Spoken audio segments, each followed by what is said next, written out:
Oke,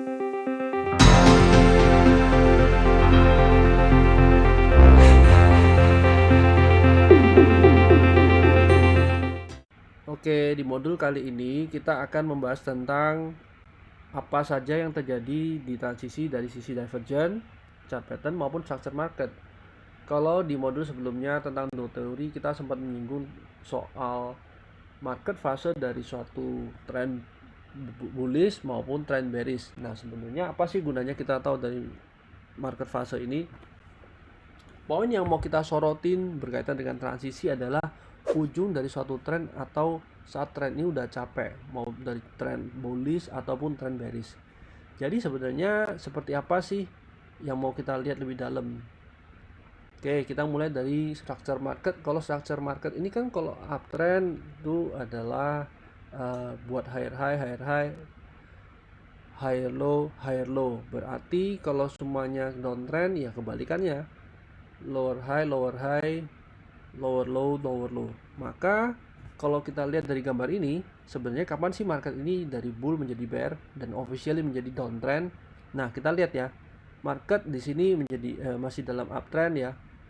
Kapan sih pertama kali sign dia tidak kuat menjadi uptrend? Adalah saat pertama kali dia nggak bisa buat high baru. Nah, kapan di sini nggak bisa buat high baru? Ya waktu dia ternyata di sini yang seharusnya dia mau buat high baru, malah dia turun ke sini. Nah, kapan officially menjadi downtrend? Saat dia turun dari low yang ada di sini. Dua low yang ada di sini dia bisa tembus, maka officially waktu dia di sini buat lower low di sini, maka inilah market kita bisa bilang dari bull menjadi bearish. Nah, hal yang sama dengan bearish menjadi bull, hanya saja logiknya dibaliknya. Kita lihat di sini ya. Market downtrend buat high, lower high, low, lower low. Waktu pertama kali dia nggak bisa buat low baru, maka itu chance pertama kali mungkin dia akan berubah menjadi uptrend karena dia nggak bisa buat low baru. Nah, sekarang kapan sih dia officially membuat, atau sebenarnya kita bicara dari bear menjadi bull? Waktu dia di sini ya. Kita lihat ya, market downtrend, lower low, high, lower high. Waktu di sini nggak bisa buat low baru. Waktu di sini dia break dari high yang terakhir, maka waktu di sini kita sudah bilang market sudah berubah menjadi dari bear menjadi bullish. Oke, lanjut ke chart pattern. Nah, chart pattern ini kita sudah bahas di materi sebelumnya, tapi gunanya apa sih kita mau bahas lagi, singgung sedikit soal chart pattern. Yang kita mau singgung sedikit dari chart pattern adalah waktu market ini di ujung-ujung dari suatu tren atau di ujung penghabis dari suatu tren. Nah, kalau kita mau menggunakan alat bantu dari chart pattern, maka yang kita lihat adalah pattern-pattern reversal apa yang bakal terjadi di ujung suatu tren. Oke, sekarang kita ambil contoh dari saham Friend. Kalau kita lihat dari saham Friend, kita mengcombine dari apa yang kita belajar sebelumnya, yaitu divergent ya. Saat kita berharap katakan atau kita melihat tren ini sudah di ujung atau sudah mau selesai atau sudah mendekati support dari suatu resisten ya, histori yang pernah terjadi atau support kuatnya. Nah, kalau di sini contohnya kan ternyata waktu dia turun di sini Friend membuat yang namanya divergent. Nah, kalau divergent berarti kan adalah pelemahan dari suatu tren. Nah, kapan sih tren ini Friend ini sebenarnya kuat untuk balik arah? Nah, kita harus lihat dari time frame lainnya. Time frame yang lebih kecil di sini mungkin kita bisa lihat dari daily atau dua time frame di bawahnya ya. Nah, itu bisa kelihatan. Ternyata kalau di sini time frame besarnya kita kelihatan dia bisa membuat divergent. Nah, kita mau make sure di time frame kecilnya ada divergent nggak? Divergent berarti di sini kalau di weekly kita berharap dia uptrend, maka di time frame yang lebih kecil kita juga berharap divergent yang terjadi itu mendukung dia untuk menjadi uptrend. Nah, kita lihat ternyata kalau di sini ada divergent juga. Nah, divergent di sini yang menunjukkan dia dari bearish menjadi bullish. Nah, apalagi proof yang kita dapat atau proof apalagi yang bisa kita cari dari sini? Ternyata setelah dia buat divergent, di sini dia membuat kayak pattern mungkin seperti penan ya, tapi nggak begitu bagus ya. Nah, kembali lagi structure market yang kita cari apa? Kalau uptrend dia harus buat higher low.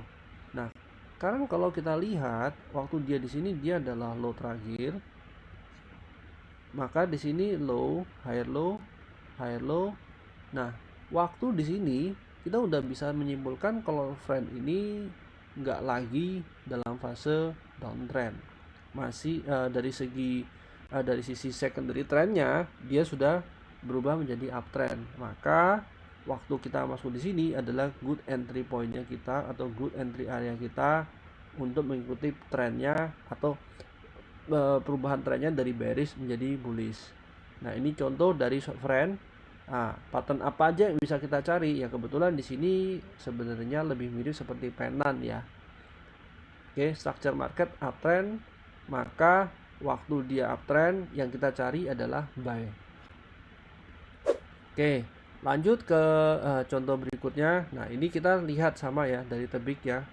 Kapan sih kita bisa lihat dia berubah menjadi uptrend? Ya berarti waktu dia sudah nggak kuat lagi buat lower low harusnya. Tapi dari divergent yang kita bicarakan sebelumnya, kita belajar sebelumnya, divergent itu kan untuk melihat momentum pelemahan. Nah, sekarang kita lihat waktu market structure-nya ini downtrend, low, lower low, lower low, di sini high, lower high. Nah, tapi dari divergent menunjukkan kalau dia punya momentum nggak bisa buat lebih rendah lagi. Nah, disinilah pertama kali kita dapat sign, oh mungkin ini market sudah nggak kuat lagi turun. Nah, sekarang kita lihat dari time frame yang lebih kecil seperti apa. Waktu ini kita lihat downtrend, tapi ada divergent di sini, berarti ada chance dia buat reversal. Nah, kita lihat dari time frame yang lebih kecil. Nah, time frame yang lebih kecil seperti apa? Dari time frame yang lebih kecil, ini adalah low-nya dia, ini adalah high-nya dia, lalu ini low-nya dia. Nah, kalau kita lihat low ke low-nya dibandingin low ke low dari divergent, ternyata dia dari divergent ini membuat ini ya seperti higher low ya. Otomatis di sini ada sign kalau dia nggak kuat lagi untuk turun. Nah, ini adalah salah satu contoh penggunaan divergent multi time frame, dan bagaimana dari multi time frame ini kita bisa dapat apa. Oke, nah kita lihat juga di sini dari divergent ya, di time frame yang kecil ya. Karena apa? Divergent yang kita jadi kalau kita mau uptrend, berarti dari time frame besar divergentnya harus ke arah uptrend, dari time frame kecilnya divergentnya juga menunjukkan dia harus akan uptrend. Ini juga kita bisa lihat ya, waktu dia downtrend di sini kalau kita menggunakan indikator sederhana moving average, harusnya indikator moving average ini kan sebenarnya bisa digunakan menjadi dynamic super resistant yang menunjukkan kalau dia dekat-dekat area resisten, harusnya dia menjadi downtrend atau ada rejection. Nah, kita lihat ternyata waktu dia di daerah sini, kita kan melihat dari time frame yang weekly ya, kita mungkin lebih lihat jelas kapan sih benar-benar dia nggak kuat untuk naik, berarti kapan sih momentumnya benar-benar kelihatan. Nah, itu kita bisa lihat dari oh ternyata waktu area sini, ini kita lingkarin dulu ya, waktu di area sini ternyata dari stochastic oscillatornya menunjukkan kalau dia ada divergent. Nah, ini nggak bisa buat higher lagi. Nah, di sini momentum dari stochastic kelihatan dia udah mulai turun. Nah, di sini juga termasuk divergent ya. Oke, nah ini juga ada divergent. Jadi sebenarnya divergent ini menjadi alat bantu kita, tapi kita harus menggunakan divergent ini tidak bisa berdiri sendiri. Kita harus combine dengan structure marketnya, kita harus combine dengan multi time frame-nya. Jadi kita mendapat view lebih jelas untuk melihat divergent atau pembalikan suatu arah. Oke, nah sejak dia membuat divergent ini, ternyata kalau dilihat dari riak-riak kecilnya atau minor time frame-nya, ini dia nggak pernah buat low baru, berarti dari sini kita bisa lihat kalau tren sudah nggak kuat lagi untuk menjadi downtrend atau tren sudah berubah menjadi uptrend. Oke, case berikutnya. Nah, ini kita juga lihat ya, kalau tower, oke. Nah, kita lihat. Nah, dari tower ini kita lihat ini secara structure market dia kan adalah structure marketnya kan uptrend. Oke, sebentar. Nah, ini structure marketnya kan uptrend. Kalau kita lihat structure marketnya uptrend, di sini kalau kita lihat mungkin ada V-shape ya, atau teman-teman bisa lihat ini strong rejection dari si buyer. Nah, kita lihat waktu kita mengambil posisi seperti ini sebenarnya kita sedang prepare untuk buy. Misalnya teman-teman di sini menggunakan Fibonacci retracement atau menggunakan dynamic support resistance yang ada di sini. Nah, kita lihat waktu market itu turun dan mendekati area dari moving average di sini, kita prepare untuk buy dari time frame weekly. Nah, yang kita mau lihat waktu kita mau buy, tanda-tanda apa yang kita bisa make sure kalau ini benar-benar di area line merah ini dia akan reverse. Nah, kita lihatlah di time frame yang lebih kecil ya. Di sini ya, kita lihat daily-nya. Kalau dilihat dari daily-nya, bisa nggak dia buat divergent? Bisa nggak dia secara structure market tidak kuat lagi membuat lower low?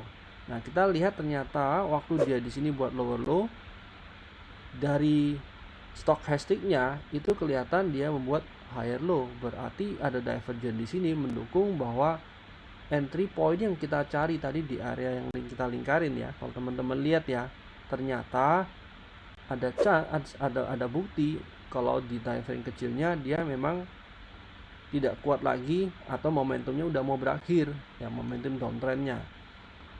Lalu setelah dia buat divergent di sini, dia buat juga double bottom atau dia buat juga higher low. Berarti kalau semuanya kita sudah dapat bukti ini, maka kita lebih comfortable untuk menunggangi dia atau menunggangi kenaikannya dia.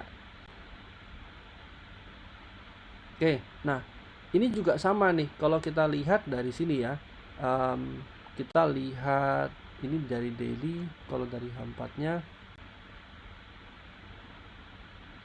oke, kapan sih dia berubah menjadi uptrend ya? Kapan kita berubah menjadi uptrend? Ingat waktu sebelumnya kita sempat membahas tentang multi time frame ya, time frame besar dan time frame kecil. Nah, in this case kalau saya tadi sebenarnya kita mulainya dari daily. Ya, kita mulai dari daily, kita mau buy kurang lebih di area support resistance yang ada di sini. Maka waktu kita lihat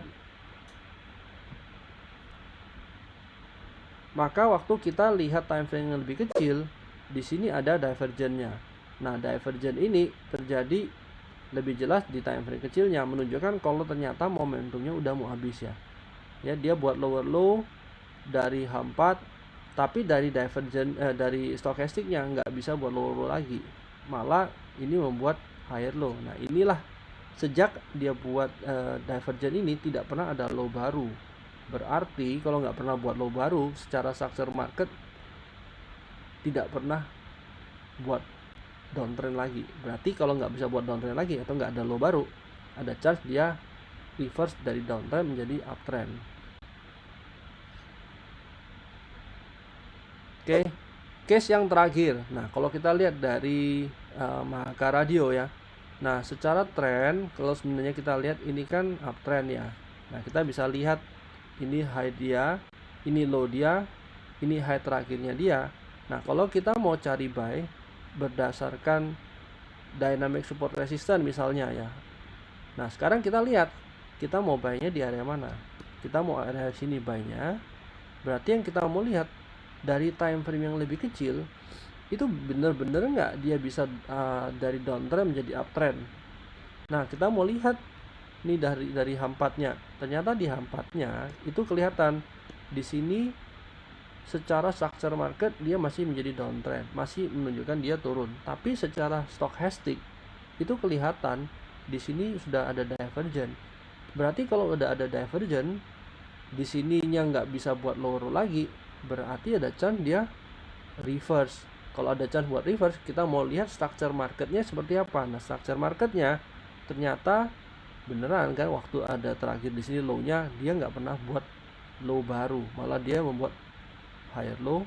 Yang kita cari berikutnya adalah higher low berikutnya. Nah, jadi seperti itu cara kita menggunakan multi time frame dari pendekatan divergent, dari pendekatan chart pattern dan structure market. Semoga video ini cukup jelas dan dapat membantu teman-teman untuk membuat analisa lebih clear.